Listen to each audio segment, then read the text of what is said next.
5. Curry hits it 3. 4. Just for the try. Deep left field. 3. Patrick hit by Watt. Sack number 10. 2. Messi with a record-breaking goal. 1. Welcome to BSS Sports. Now, here are your hosts, Steve and Trevor. Good afternoon and welcome to another edition of BSS Sports. My name is Steve Schill with the ever-lovely Trevor Struthers, talking a wee bit of NFL. Joffrey Lupul saying the Toronto Maple Leafs are cheaters.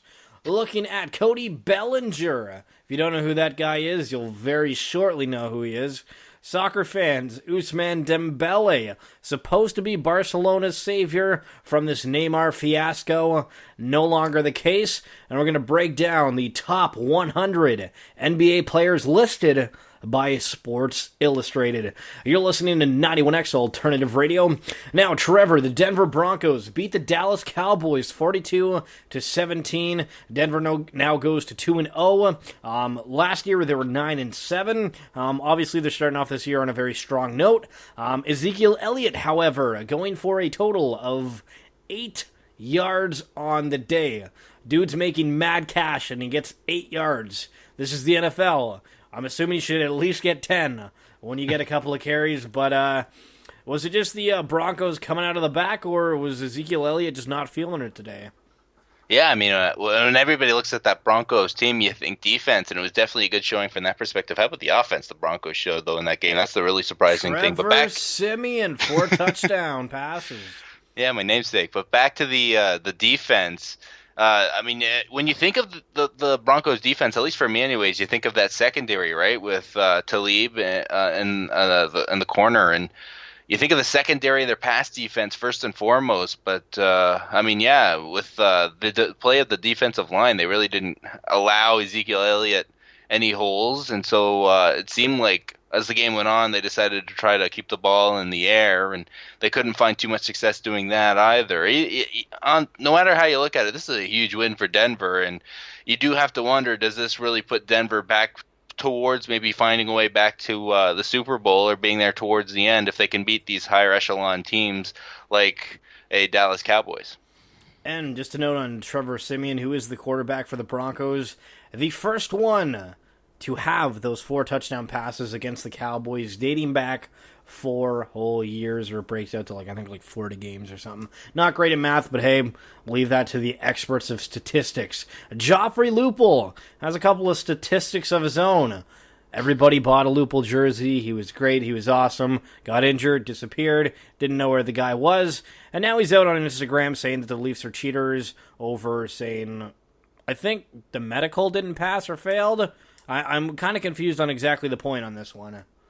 Yeah, I mean, apparently his medical failed, is what the Leafs have said, and I think Lupul is pretty much on Instagram here calling BS on that, saying that the Leafs are cheaters. And I mean, obviously, Joffrey Lupul is somebody that they maybe don't want to have in their lineup. I mean, obviously, being able to keep him on IR, I believe, affects his salary and how much that they do end up paying him. So money-wise, that would make sense. But beyond that as well, I mean, with the young talent that they've had come into the lineup over the last couple of years since we've seen Joffrey Lupul, there really is no home for a guy that hasn't played in a couple of years. And so it's their way of trying to, because they can't actually get out of the contract, it's their way of trying to get around the contract of Joffrey Lupul. And Joffrey Lupul apparently just calling BS on the whole situation. It'll be interesting to see if this can muster into anything. Who doesn't love a little grease in the Leafs locker room? Now, Cody Bellinger. Now, we're switching gears to baseball. So, the LA Dodgers. If you don't know who Cody Bellinger is, basically he's like Aaron Judge, but he plays for the New York Yankees. Kind of similar. A lot of people don't like the Dodgers. Probably more people don't like the Yankees, but for all intents and purposes, you can put them in the same category. Now, Mr. Bellinger has a lot of home runs this year, 38. What else does he have? Well, the fact that he's a rookie in the Major League of Baseball. Aaron Judge, 43 home runs. Obviously getting all the attention. I don't know if that's because he plays for the Yankees or just in general, where we're situated in the Yankee division, that we see him. Now, but Bellinger, 38 home runs. Aaron Judge, 43. That's like 5 off. Why is Cody Bellinger not getting any love? And also, second point to that, how are the Dodgers getting so lucky with these rookies? Like, I mean, Yasiel Puig on his rookie year, he was phenomenal as well. And now we're looking at the same thing with Bellinger. 2 years apart, but still. Well, it's the case definitely with the Yasiel Puig and a lot of those international players is if you come from a certain country per se, that like the MLB draft is only open really to like you have the U.S., you have Canada. I think the Dominican might or may not be a part of that, but there are other countries that aren't a part of the MLB draft, and so those guys are free agents that can sign basically anywhere. And what are the top teams that come to mind when it comes to signing somewhere? Well, I mean, obviously one that's going to come up is the team that has spent more money in baseball paying their players over the last couple of years than anybody, and that's the LA Dodgers. So, I mean, that's where the international intrigue for a guy like a Yasiel Puig would come from. A lot of it, too, gives obviously some credit to their drafting and ability to develop. That's something in baseball that's incredibly hard to do. And so that's why when you get those bona fide major league players, that can be so important because it does take, a lot of guys into their late 20s, even in some cases early 30s, before they really start to hit their stride. I mean, obviously, Jose Bautista is a case that, He's a great case.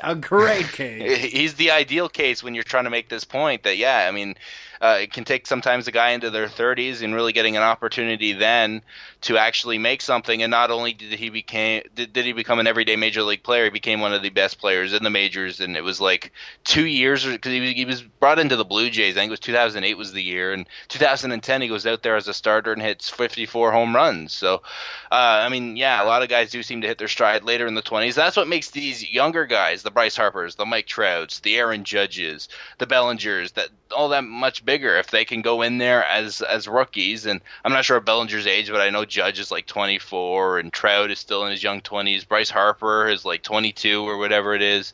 And these guys are in there and they're starting every day in the major leagues, which is something you just don't see that often. And that's what really makes that very, very special and intriguing. As to why Bellinger maybe isn't getting enough love as an Aaron Judge, I think Aaron Judge is a lot more of the personality than a Bellinger might be, which is quite something because, Bellinger has his chance, so to speak. It's not like he's playing in Arizona or Tampa Bay or something like that. Hey, don't make fun of Tampa Bay now. Tampa Bay is probably the greatest example ever because they get like 5,000 people out to their games. Besides the point there, with LA, he is in obviously a huge market, almost to that same level as in New York, if not the same as in New York. And so he kind of, in a way, you would think has that same opportunity. But I feel like, Aaron Judge, isn't he like 6'6", 6'7"? I think a lot of that has to do with the attention that he gets. And the fact that the Yankees are kind of a younger team in a sense where they have these younger players like a Sanchez, like a Judge, that are being able to make this team somewhat successful compared to what they were with the older guys like a Teixeira, like a Rivera, to the later years there where they were struggling to find some success. Here are these younger guys coming in and having an impact just like that. And I think Aaron Judge's popularity has a lot to do with stuff like that as well. Switching gears to the NBA, getting close to that time of year. Sports Illustrated releasing their listings of the top 100 NBA players, looking specifically at the Raptors right off the bat. Trev, who do you think is the highest Raptor on this list? You told me before the show, so I'm going to tell you what my answer would be before you told me, and I would probably say DeMar DeRozan. Now, that's what I would have said as well, but for whatever reason, it's Kyle Lowry, who's ranked at 19th, DeMar DeRozan at 39th, followed by Serge Ibaka at 56th, and then Valanciunas at 80th. Now, why in the world, first off, before we look at the entire league, why do you think that Kyle Lowry is rated higher than DeMar DeRozan? I mean, like, I get it. The one year, I think Kyle Lowry was more of the focal point, but DeMar has really, really stepped up his game in recent years.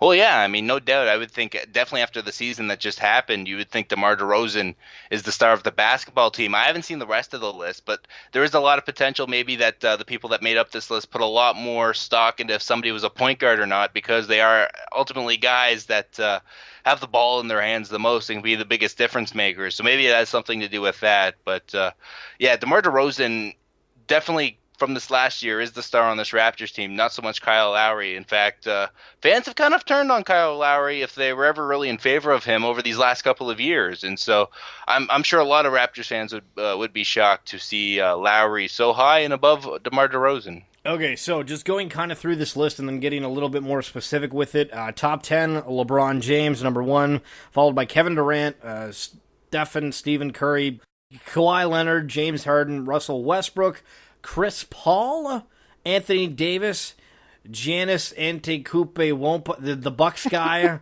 Draymond Green, and then just after the 10th, the following 5, Jimmy Butler, Paul George, John Wall, Karl Anthony Towns, and Rudy Gobert. Now, on this top 10 list, 1, I think Russell Westbrook deserves to be a bit higher than 6th. Yep. Karl Anthony Towns at 14th. That's ahead of Damian Lillard and Klay Thompson and Kyrie Irving, Blake Griffin, and DeMarcus Cousins. I don't think Karl Anthony Towns deserves to be in front of those guys. And just kind of looking up the list, they have Kristaps Porzingis at 33. He's pretty close to DeMar DeRozan and Carmelo Anthony. Like, the list is just strange. Like, they have Isaiah Thomas at 40th. Do you know who's behind Isaiah Thomas? Take a guess who's behind Isaiah Thomas.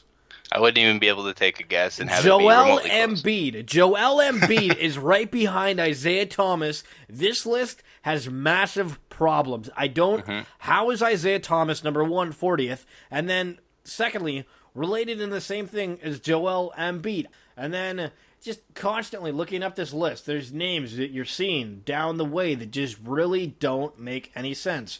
Devin Booker of the Suns at 64th. That guy was a beast. He was amazing. He was incredible. It was worth watching. It was great. Dwight Howard at 73. That's probably right because he's not been doing that great. But hey, whatever. Patrick Patterson. He's 98th on the list, and he was on the Raptors bench. Like, what's going on? He was a nice three threat for a big guy that was coming off of the bench, but he is a bench player. Like Klay Thompson at 20th, being behind Kyle Lowry, Mike Conley, Damian Lillard, Gordon Hayward, Rudy Gobert, Karl Anthony Towns. Like, is Klay Thompson not arguably like one of the top 10, top 15 players in the league?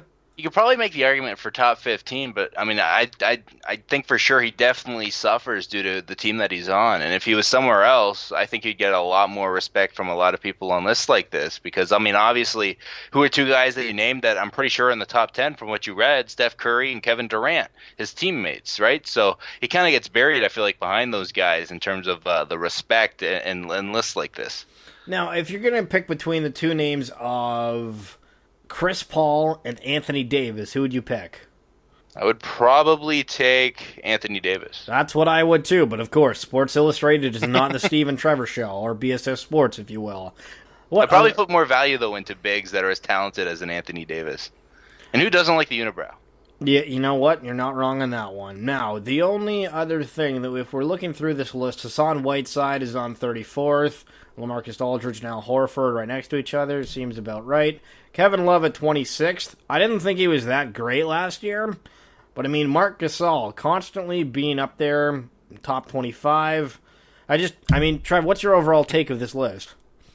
In some spots, it's definitely surprising. I feel like the top 10 is pretty accurate in a lot of ways. But then, yeah, once you get beyond the top 10, that's where it gets just, in general, harder to rank really anybody and on any team. Is once you get beyond that top 10, you have a lot more guys that all of a sudden kind of pop up into the conversation.